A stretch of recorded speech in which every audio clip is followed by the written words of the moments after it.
So making processes more approachable will make our school tremendously more inviting. And now Susan Duran, the financial aid advisor, is going to say some more about how design principles can help serve students.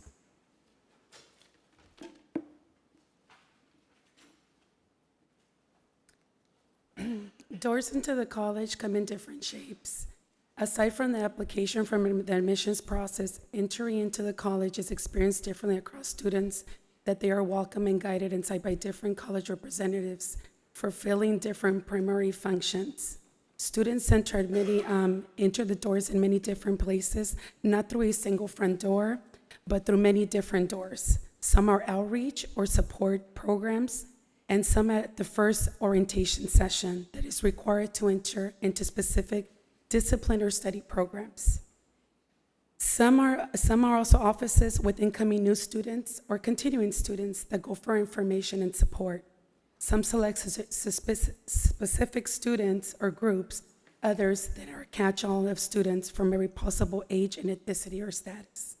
It is also follows the research that many students must explore the many doors in order to understand and experience and find what information they received.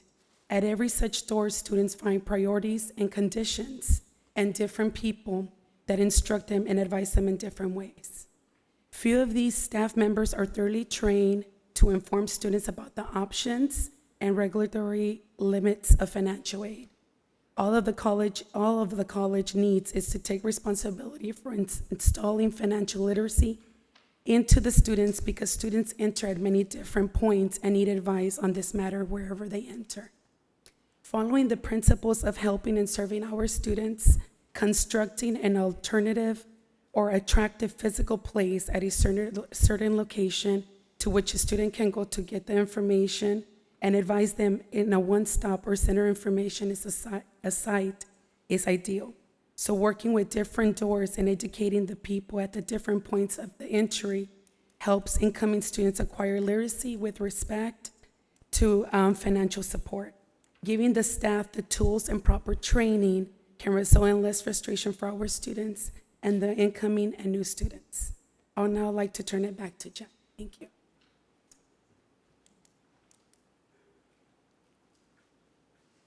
I refused to let Susanna talk this afternoon so she could talk tonight. She was out ill yesterday. She's a trooper. So the screen you have in front of you now is a roadmap timeline. This is our progress report from November 2015. It's a very busy slide, I understand that, but we have been very busy. This project started last spring, I believe in April and May. It was decided to move forward with the project. Since then, we have hired the consultants and the vendors. We've put the teams together. We created a communication plan. We started and finished phase 1 of the design thinking. As I mentioned earlier, as we speak, the business process reviews for financial aid and academic services are underway. Purchasing is a little bit further ahead.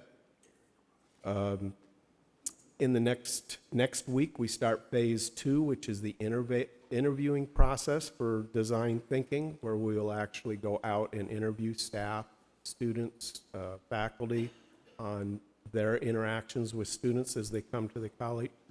And then from there, we'll move on to creating a development plan, looking at all the information we gain on the processes from the BPRs, the information we get from the design thinking. We'll develop a plan to start implementing and improving the systems.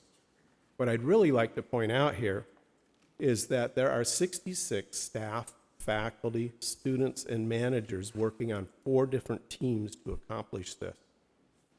More will be invited as we move along. This does not include the students, the faculty, and staff who give their time to be interviewed, have discussions, and give well-founded opinions. This chart will be updated as new information comes in and the development cycle and phase 2 begins. Now I'd like to turn it over to Sylvia Lynch.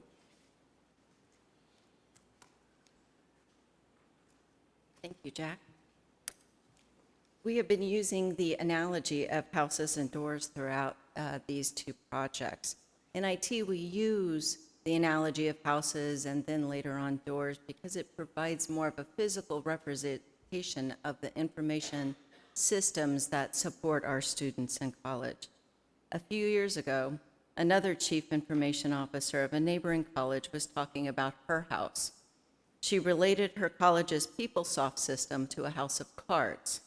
This house is held up by balanced cards, and her point is, if one is slightly off balance, the whole house can come crashing down. Therefore, treat PeopleSoft with care. This is true of any higher education software because of the uniqueness of our students that we serve. Reviewing our business processes with a focus on student experience through design thinking allows us to focus on the doors and the walls and the foundational infrastructure that is so critical to getting students on their life path and to transition from a house of cards to a fully functioning, gorgeous home. A business process is comprised of various workflows and software where we as a college plan, design, build, test, and deliver. A well-planned and executed process should produce high-quality systems that meet or exceed customer expectation, in this case, the students. The systems are complex and often link multiple departments and multiple software vendors. Integrating design thinking with business process reviews creates organizational understanding of how department workflows affect students through their college experience, supports the students and their success by agreeing to bring processes and technology to the front of the planning processes, integrated parts to the whole, and do so collaboratively. It also offers the college more visibility of what is more important to the student and setting priorities and roadmaps for improvement. As a result, the college will transition to a more strategic decision-making process versus reactive when deciding IT priorities. Also, having a roadmap for enhanced technology will give us the opportunity to properly plan for implementation of new and enhanced functions and services for students, creating intuitive, barrier-free workflow. With quality processes and data, resulting technologies can be measured for success and stimulate ongoing development cycle. We can begin to visualize how well we are serving our students and where students struggle. Finally, one of the cornerstones of design thinking is continual improvement. While we celebrate our accomplishments and the accomplishments of our students, we should look forward to new trends and technologies that are coming down the road and assess how these technologies might enhance our student experience. With our newly found collective knowledge, the college will understand how these new trends impact day-to-day business and adapt accordingly. Thank you. Back to Jack.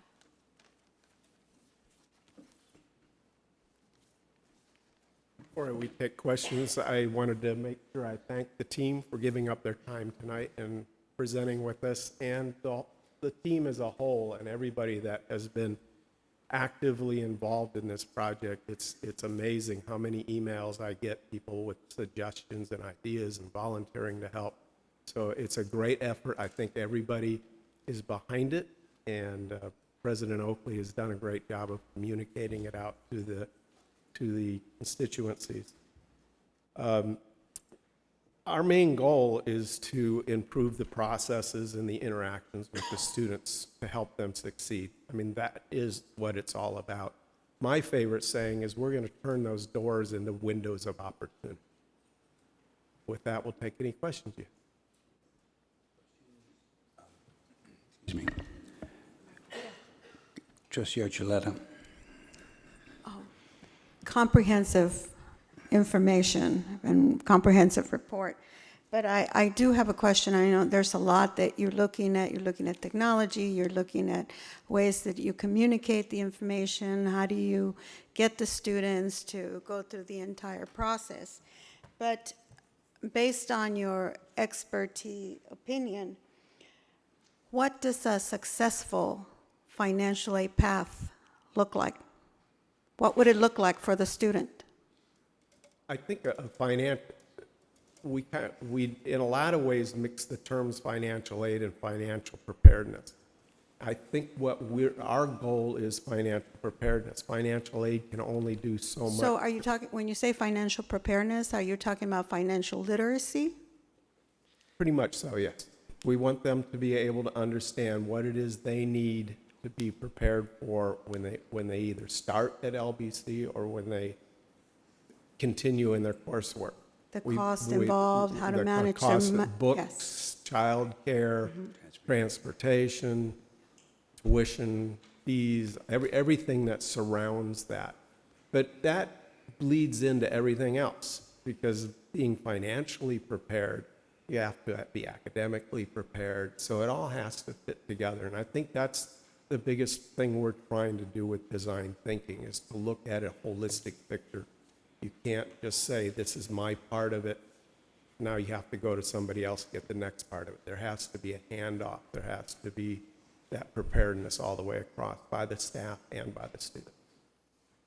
Okay, but I guess I need to kind of understand what it's going to look like for the student. I'm not quite, I think the word, the old word is seamless. We want our students to be able to start here, start at Long Beach City College, and complete at Long Beach City College in a reasonable amount of time.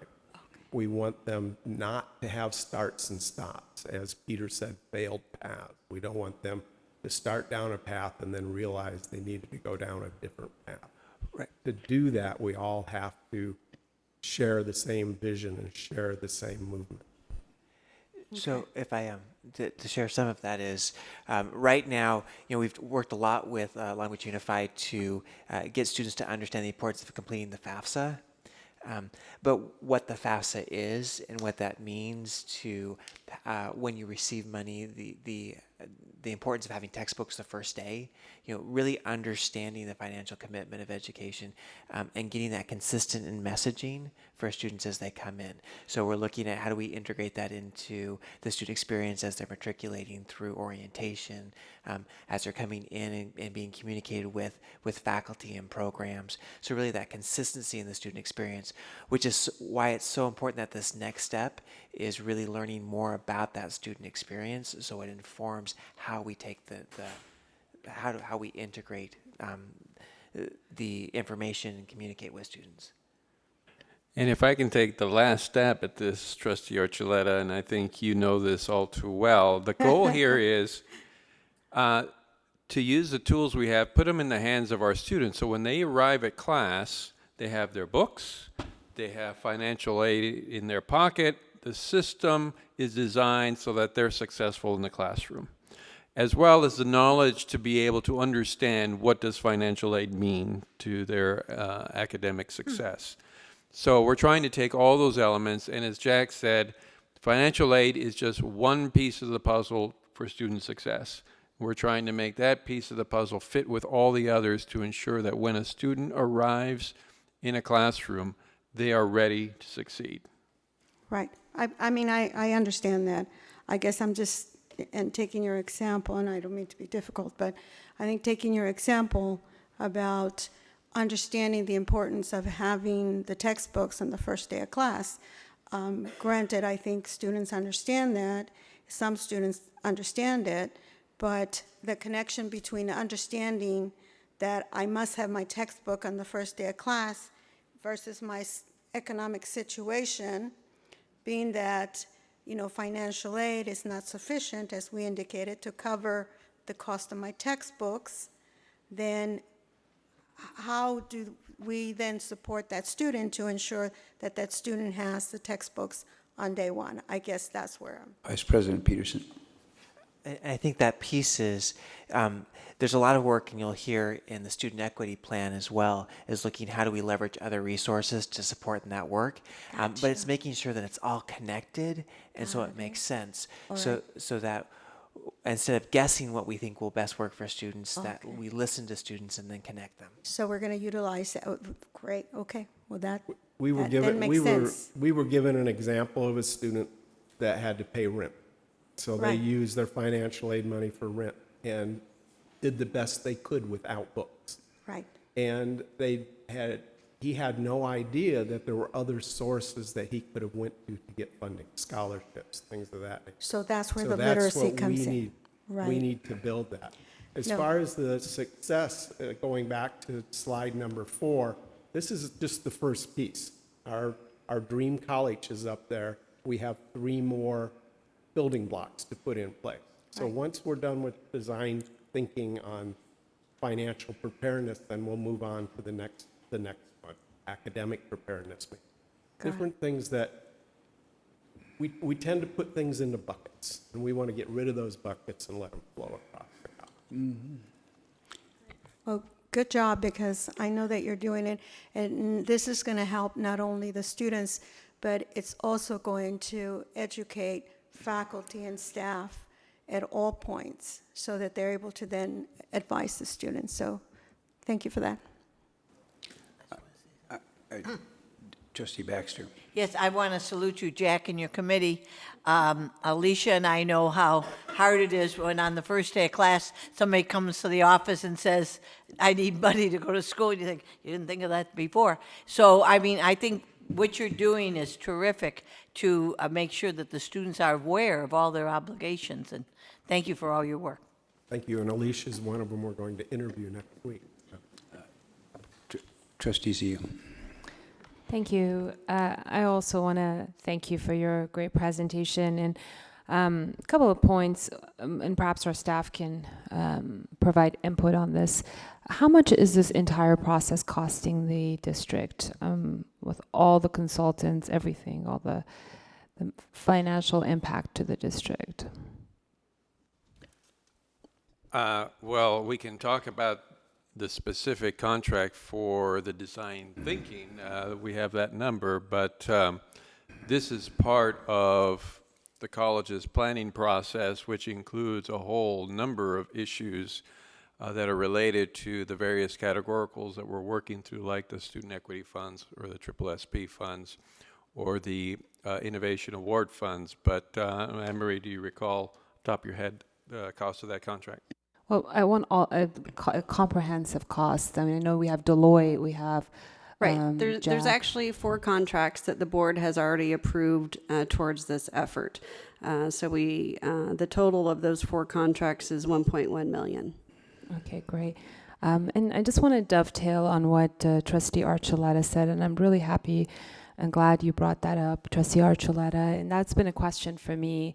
I have a few students. I have a student that didn't receive financial aid and has to work 3 jobs in order to make up for the deficit. And he was telling me that that's widespread in the college, and it concerns me. I don't know if it's whether it's from the financial aid from a federal side. I'm not too familiar with what those criteria are, but it concerns me. And he was sharing that, look, it feels like it's summertime. It's not really fall, and it's because a lot of these students are not getting their financial aid. And I want to see if you guys are looking into that level of depth as far as is financial aid being disseminated, or is that too granular for your study? You're just looking at it from a topical level at this point, and seeing what how it's set up at the college. So there, as Jack mentioned, there are 2 pieces. The business process review is really looking at the granular level. So that's looking at the time to award. That's looking at the steps that the student has to go through for things to be processed. So that efficiency piece is happening in the business process review. The design thinking takes it the next step to look at what's the experience for students in that process as well. And so right now, we're one of the largest. So as of last year, I don't know our numbers this year, but as of last year, we were still the 2nd largest financial aid program in the state, only after Los Rios Community College District, which consists of four community colleges. Okay. So about around 60% of our students are receiving financial aid. One of the challenges that we're trying to work through with our students is that the federal regulations continue to become more stringent on students successfully completing and moving forward. And so it's making students aware of what those limitations are up front, so they know that if they're not passing courses, if they're withdrawing from courses, that will adversely impact their ability to receive financial aid.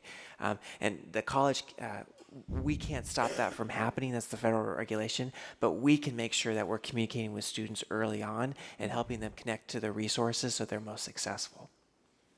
Okay, I appreciate that, Greg. And as far as the implementation goes, or are we right now, it seems like we're at the interview stage, correct? Yeah, Okay. we're at the interview stage for the design thinking, for the financial preparedness, for the business process analysis. We're actually what would be called the current stage or the discovery stage. We're meeting with the consultants now. As Greg mentioned, this week we're doing financial aid. 8 hours yesterday of going through every process in financial aid. That's going to go on through Thursday. We have all the financial advisors, the business process people are in there talking to the consultants, seeing how we're doing it, comparing it to what can be done in PeopleSoft and what's being done at other colleges. They will go out after we're done and write a report that will then come back in. We'll review that report, look at and see what changes we can make and when we can make them to meet the timeline for the college. We don't want to start changing financial aid right in the middle of a cycle, but if there are things that we can get done before the next cycle of financial aid to improve the process, we will. That's not going to change the money that comes from the federal government, other than that's the state. I moved on Okay. to Okay. a bigger question as far Okay. as this entire process and Okay. implementation is concerned. So in January, we'll get all the information from the design thinking and from the BPRs. We'll compile that all together.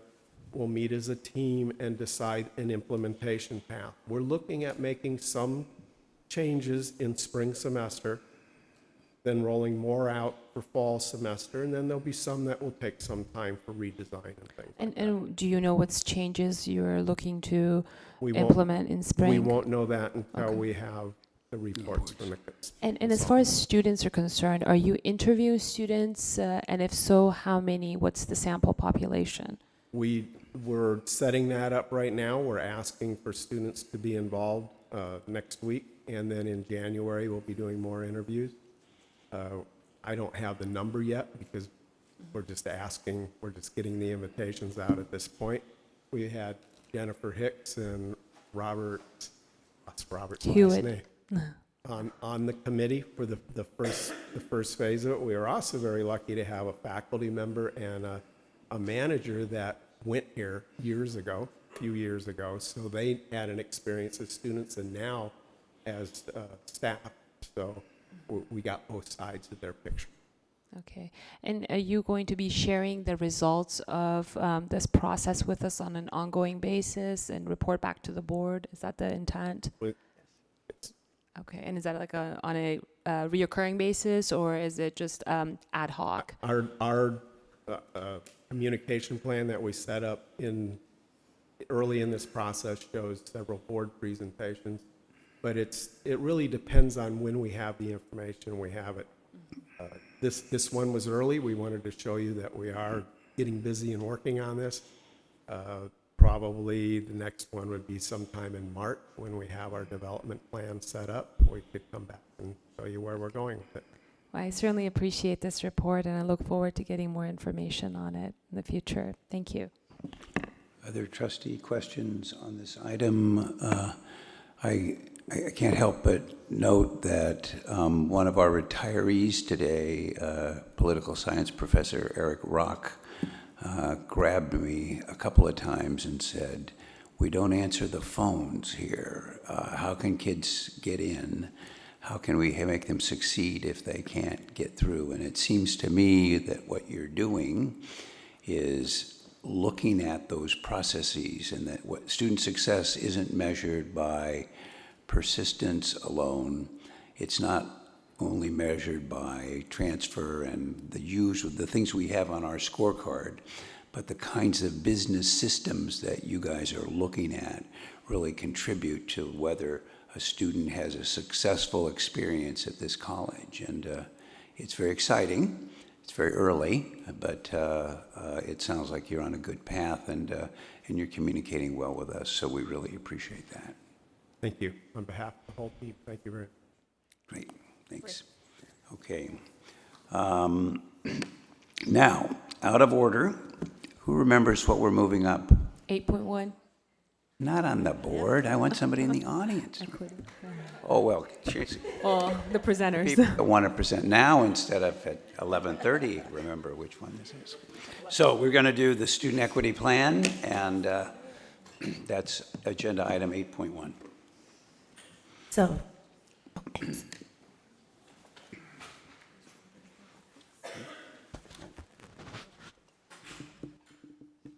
good evening. Thank you for having us. We're here to share with you the student equity plan for 2015-2016. My name is Shauna Hackeman.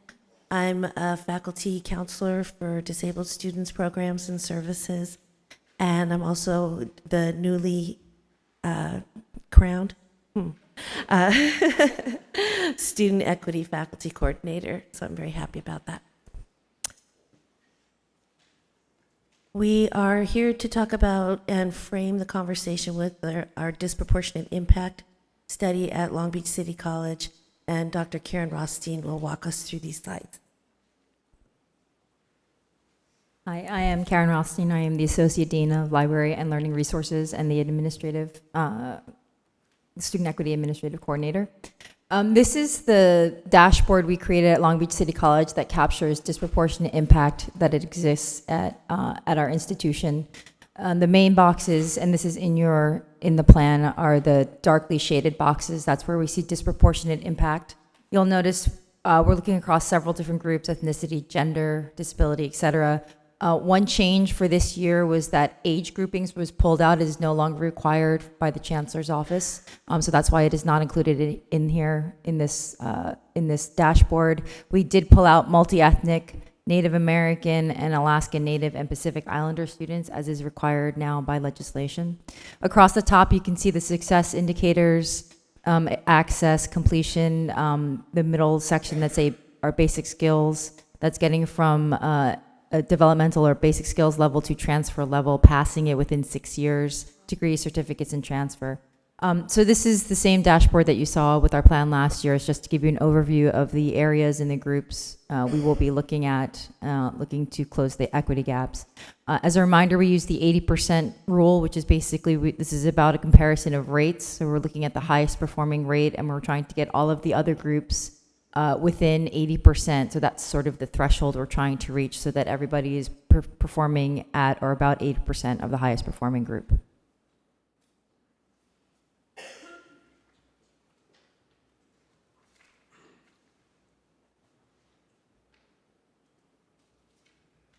So I'm here to talk about the student equity projects and give you a little bit of history about what we've been doing. I want to bring you up to speed on where the committee is. So the Student Equity Subcommittee was approved by the CPC on September 10th, 2016. Prior to this, the student equity effort was overseen by the Student Equity Steering Group. The committee reports to the Student Success Committee and is now in the formal planning process. I served as the interim equity coordinator and was appointed student equity coordinator on October 12, 2016, so this has all gone pretty fast. Under the goals of access, we have a few proposals to highlight. The committee in the spring and the summer approved 31 proposals that addressed certain aspects of the student equity plan, and they needed to make those coordinate those proposals to address the disproportionate impact data at Long Beach City College. So these are some of the proposals that we'd like to highlight tonight. In order to increase access, and we had the 4th annual science night and we have another one coming up in May. This brings the community on campus, it brings children on campus, and it's a quite popular event focusing on STEM. We were highlighting the Increasing Student Success and Equity in Metal Fabrication and Welding program that is identifying and looking at outreach to include women into that program, as well as other disproportionately impacted groups. Our turn, we had Making Movies with Women in Filmmaking.